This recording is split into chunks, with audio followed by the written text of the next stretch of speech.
Wellness Lab. We have two contingent boys and girls.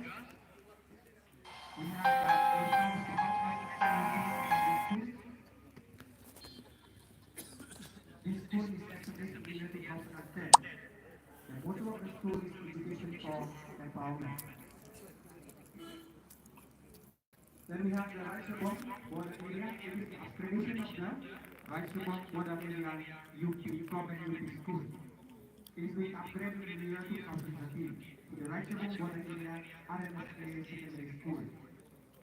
Then we have the Senachini High Secondary School.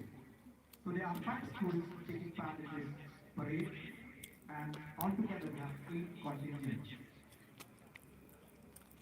Our Honorable Chief Guest of the day's program is Sri Kevin Nicholas Malay, who is the MLA of the 28th Sora SP constituency. At present, he is the chairman of the KBIP. And for your knowledge, he is the son of Sri WMS Parya, the former Chief Secretary of Meghalaya, retired IAS.